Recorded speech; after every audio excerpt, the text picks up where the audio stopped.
Oi pessoal, eu sou a Sabrina, eu faço parte da residência pedagógica no curso de Física da UFSM e no vídeo de hoje nós vamos falar sobre circuitos elétricos.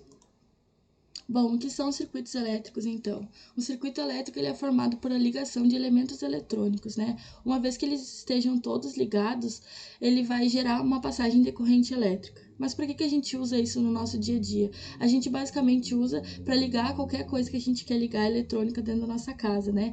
A gente quer que o chuveiro esquente, a gente quer ligar uma lâmpada, a gente quer fazer uma torrada na torradeira, até mesmo a geladeira, a TV, todas essas coisas eletrônicas, elas possuem então um circuito elétrico interno. Tá? Ali nós temos exemplos de circuitos, tá? Essa forma que eu tô mostrando para vocês já é a representação da física que a gente utiliza, tá? A gente tá vendo os elementos, todos eles ligados. Se vocês podem ver, uma coisa que é muito importante, ali tem uma chavinha, essa chavinha tá aberta, tá? Isso quer dizer que nesses dois casos aqui, não tem passagem de corrente elétrica porque tá aberto, mas a gente vai falar mais aprofundadamente sobre cada termo desse circuito, tá bom?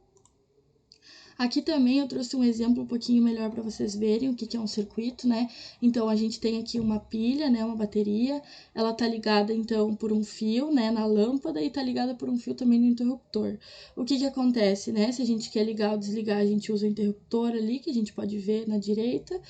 A pilha, né, que é ela que gera a diferença de potencial, que vai gerar a corrente no circuito, e ali a gente tem a lâmpada, tá? Lembrando que essa lâmpada, ela possui um resistor dentro, tá? É por isso que ela esquenta também. O resistor, ele se opõe à passagem da corrente elétrica e dessa maneira ele gera calor também. Bom, então agora vamos falar dos circuitos elétricos, dos elementos dos circuitos elétricos separadamente, como que a gente representa ele na física, como a gente vê na vida real, para vocês conseguirem distinguir, tá? Então, os geradores, eles fornecem energia para os circuitos, tá? Quando a gente liga os terminais do gerador nos fios do circuito, né, ele gera, então, uma diferença de potencial. É essa diferença de potencial que vai gerar uma corrente e que vai fazer com que a gente consiga ligar as coisas que a gente quer ligar, com que funcione as coisas que a gente quer que funcione, tá? Então, ali um exemplo é uma pilha, por exemplo, uma bateria, tá bom? Ali tem um exemplo de uma pilha, tá? Essa é a forma que a gente vê na vida real, mas na física a gente representa por um símbolo, tá? O símbolo é aquele ali que a gente tá vendo aqui no meio. E então, quando vocês virem esse símbolo, vocês sabem que é a representação de um gerador. Bom, os resistores, tá? Os resistores, então, são dispositivos, né, como eu falei anteriormente, eles opõem a passagem da corrente elétrica. Então, quando a corrente passa por eles, a diferença de potencial diminui.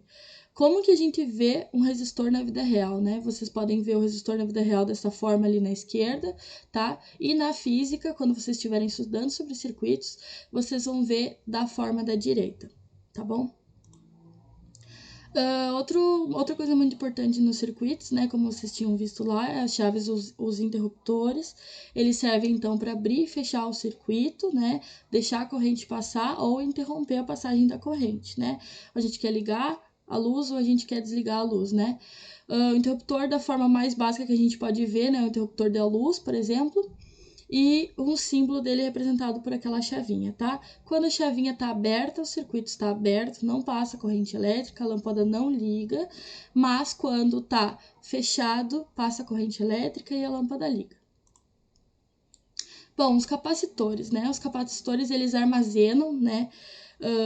Grande parte da energia elétrica, né? Então, ele libera quando é preciso, tá? Ele armazena e libera quando precisa. O capacitor pode ser visto como a imagem à esquerda e o símbolo do capacitor é dado por essas duas chavinhas em pé. Fusíveis, então, né? Fusíveis são dispositivos de segurança, tá? Eles interrompem, então, a passagem da corrente elétrica quando excede a margem de segurança, né? Para não acontecer acidentes, né? A gente tem que colocar esses dispositivos em circuitos, principalmente circuitos muito grandes, tá? Para que caso aconteça algum problema, não queime tudo, e enfim. A gente pode ver um fusível da forma na vida real como a figura na esquerda e o símbolo do fusível na representação de um circuito à direita. Disjuntor também é um dispositivo de segurança, tá? Ele funciona da mesma forma que o fusível, né? A gente vê, eu acho que o disjuntor de uma forma mais clara no nosso cotidiano. Não sei se vocês já viram, mas às vezes a gente fala assim, o disjuntor caiu, né? É porque cedeu, então, a margem de segurança, e daí ele desliga a chavinha como uma forma de nos proteger. Tá? O disjuntor pode ser visto então como uma caixa que tem na nossa casa e o símbolo dele é representado por essas duas formas, tá bom? Então, a gente tem alguns dispositivos de controle, tá? Eles medem, então, os diferentes parâmetros no circuito. O que nós temos no circuito, né? A gente tem a tensão, a gente tem ou a diferença de potencial, que a gente pode chamar, a gente tem a corrente elétrica que passa, a resistência. Então, esses dispositivos servem para que, na hora que a gente estiver montando um circuito, né, a gente tem a ideia de quanta corrente está passando, se está tudo funcionando direitinho. Então, a gente pode ver os dispositivos na vida real como estão representados ali na fotinho na esquerda, e dentro do circuito a gente representa por essa bolinha, tá? Nessa bolinha a gente escreve o A para amperímetro, a gente escreve um V para voltímetro e M para multímetro. Certo? Bom, pessoal, então é isso. Eu espero que vocês tenham conseguido entender a diferença da representação na física para a representação que a gente vê na vida real. A gente utiliza, né? É sempre bom lembrar que a gente utiliza essas representações para que seja de uma forma universal, para que todo mundo consiga entender. Então, a gente desenha o circuito de uma forma diferente, porque em cada lugar, cada um desses objetos podem ser de uma maneira diferente. Dessa forma, a gente unifica e todo mundo consegue entender o que a gente está querendo dizer, quais são os elementos daquele circuito, certo? Um abraço e até a próxima.